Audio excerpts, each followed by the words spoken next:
pada hari ini merupakan pembentangan bagi kajian yang telah kami jalankan di Umrah dan Travel.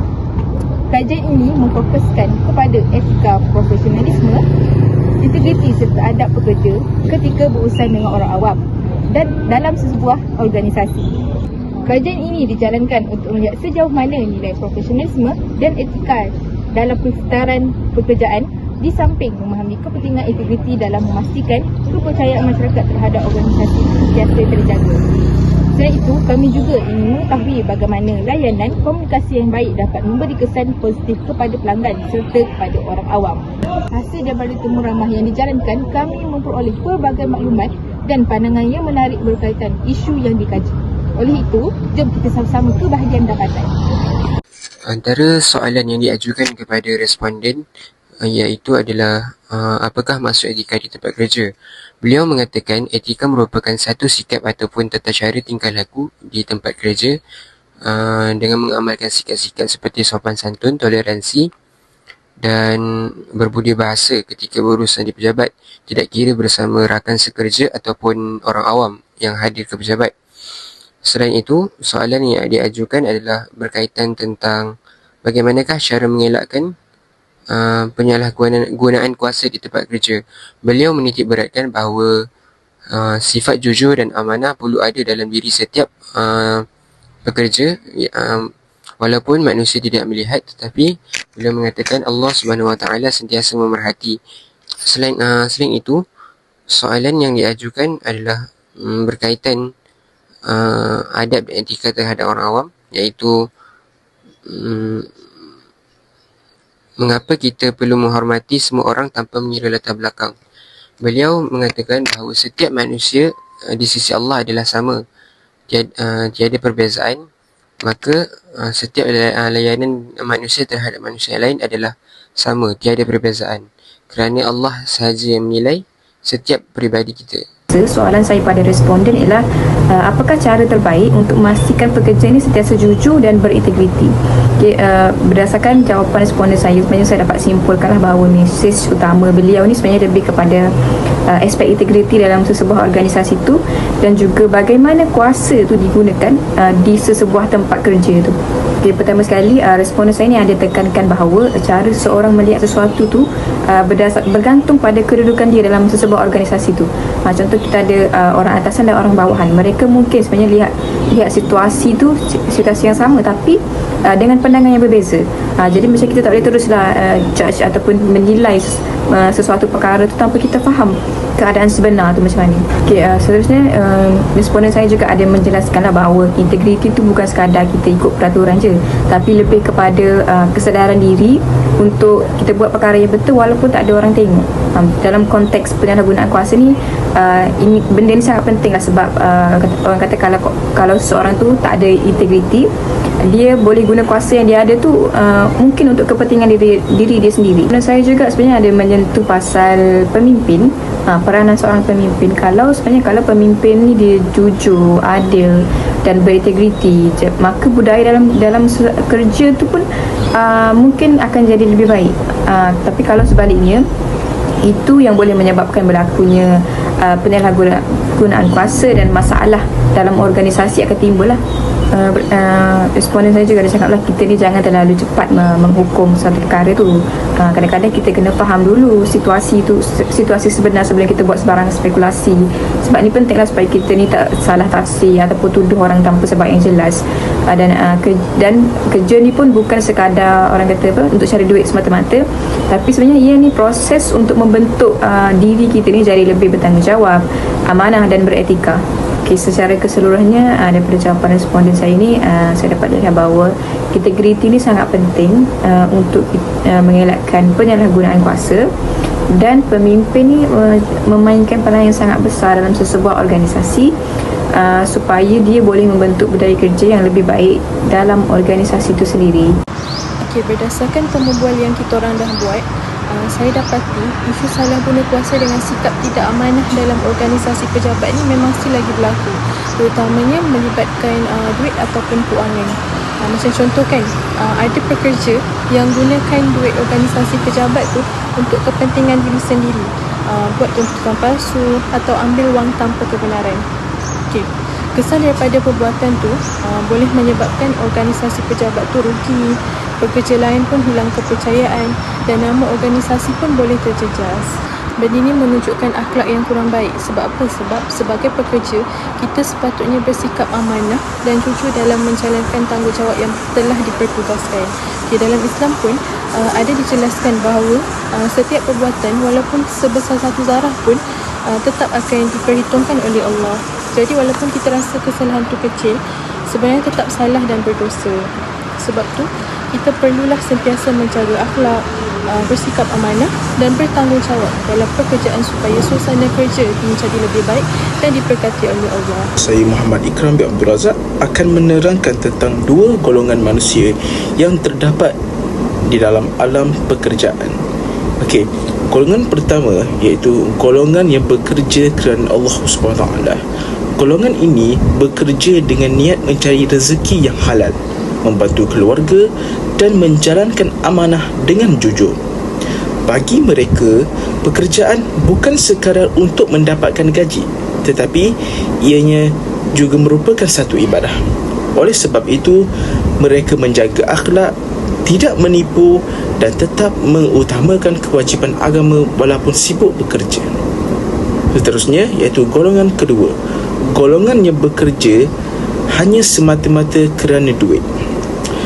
Golongan ini, mereka hanya mementingkan keuntungan tanpa memikirkan halal dan haram. Ada yang sanggup menipu, rasuah atau mengabaikan tanggungjawab demi mendapatkan kekayaan. Dalam Islam, mencari duit tidak salah. Akan tetapi, apabila duit menjadi tujuan utama hingga melupakan Allah SWT dan nilai kemanusiaan, perkara itu adalah tidak baik.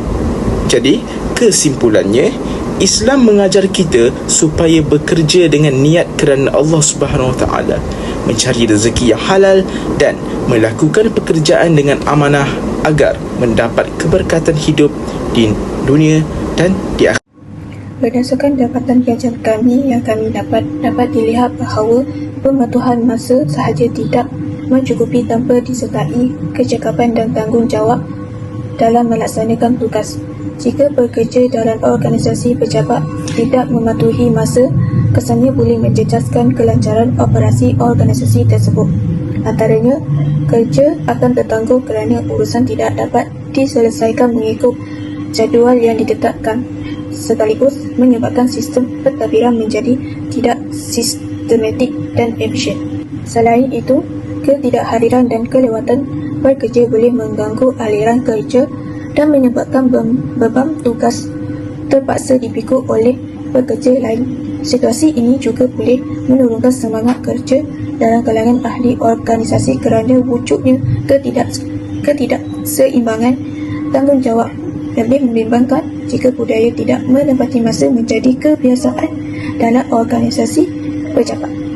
Ia akan menjejaskan imej organisasi di mata pelanggan dan orang awam. Oleh itu, bukan sahaja pematuhan masa penting, malah pekerja juga perlu bekerja dengan efisien, amanah dan bertanggungjawab supaya organisasi dapat berfungsi dengan lebih teratur dan berkesan.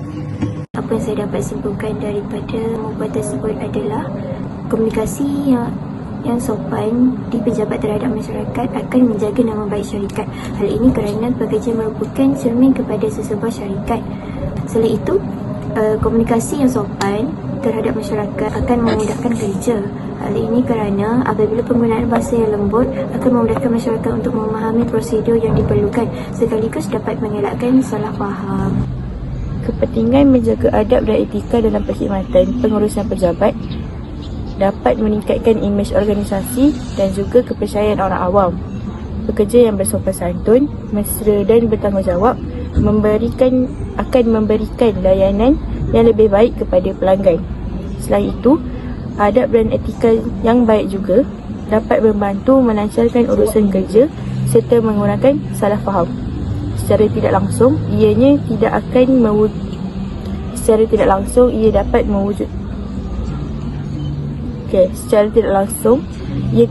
dapat meningkatkan kepuasan orang awam dan mewujudkan suasana kerja yang lebih profesional dan juga harmoni. Daripada hasil temu bual ialah Etika profesional di tempat kerja amat penting kerana ia membentuk persekitaran kerja yang lebih harmoni, produktif dan juga dipercayai. Dengan mengambil sikap seperti amanah, bertanggungjawab, berdisiplin dan juga menghormati rakan sekerja, setiap pekerja dapat melaksanakan tugas dengan lebih berkesan dan juga lebih efisien. Profesionalisme juga membantu meningkatkan imej diri serta organisasi sekaligus mewujud kepercayaan pelanggan dan juga majikan. Selain itu, etika kerja yang baik dapat mengelakkan konflik, salah faham dan juga penyalahgunaan kuasa di tempat kerja. Kesimpulan yang saya dapat simpulkan adalah adab di pejabat ini amat penting untuk mewujudkan suasana kerja yang harmoni, profesional dan saling menghormati. Sikap seperti menjaga tutur kata, menepati masa, bekerjasama serta menghormati rakan sekerja bukan sahaja dapat meningkatkan produktiviti, malah mencerminkan kepribadian yang baik. Oleh itu, setiap pekerja perlulah mengamalkan adab yang mulia agar hubungan di tempat kerja itu sentiasa terjaga dan organisasi dapat berkembang dengan lebih cemerlang. Akhir kata, kita sebagai seorang Muslim perlulah menghormati dan menjaga adab dan akhlak serta kepribadian seorang Muslim itu sendiri di pejabat dan di mana-mana sahaja kita berada. Sekian, terima kasih. Sana untuk kami sebagai mahasiswa yang bekerja ni, sana Ustaz. Ini kan ada segi akhlak ke apa itu tinggi. Salam Ustaz untuk dunia bekerja ni. Untuk dunia bekerja ni. Nombor satu, saya lagi. Lama pun nak miskor. Nombor satu, kerja niat betul. Dan saya dah pernah rasa mengaji, saya dah pernah rasa sesuatu ini. Kan? Pada ngaji ke, kerja diri ke, itu nombor 10. Nombor satu, ya Allah, buat sesuatu ni kerana sebab tanggungjawab yang membagi dulu. Okey, itu kena. Biasa kerja apa-apa orang, hantar dalam kerja di rumah. Kerja ni dipakai baju di rumah, tolong mau. Itu pun kerja tanggungjawab. Boleh? Tolong mau nak terima? Boleh? Ada itu kunci usaha kita. Jangan sibuk cari ustaz tu, cari ustaz ni nak jumpa. Ustaz doa dengan saya jadi orang ni. Jangan. Tak boleh mana kau. Tak boleh mana kau. Nombor satu, niat dia waktu lah kan. Habis dah kerja, nombor dua letak apa sahaja orang kaki kita kerja, jadikan rumput pahala ni. Kerja kita rumput pahala, dengar. Kita tu pahala banyak. Kita tu pahala banyak. Jangan tumpuk kerja kita setempat kita pun rasa kering. Sampai hari-hari esok jadi mungkin masuk kerja pengorban lempang orang, rompak orang. Saya kata saya kejut dulu baca shot saya balik sini, balik dia opinion tengok orang cakap orang. Orang orang sebut pengwalai yang tak bang tak dalam soal bujurong. Kalau kata berkenaan orang lain tu rasa besar. Rasa besar. La yasqar qawmun min qawmin, ada sini orang lain mereka. Kan? Dia nak naik kapal lah. Yang panggil orang dengan nak molek pun orang suka kau. Orang tak suka kan. Benda tu semua tu dia tak sama jurak tu. Maksudnya rasa yang belum ambil berat. Orang dah kata dia tak pinjam pek awak. Ada kan? Nak kata dia belum buat. Benda yang dah ditulis kan benda tu besar. Tapi kalau kita buat orang rasa macam biasa ni, kita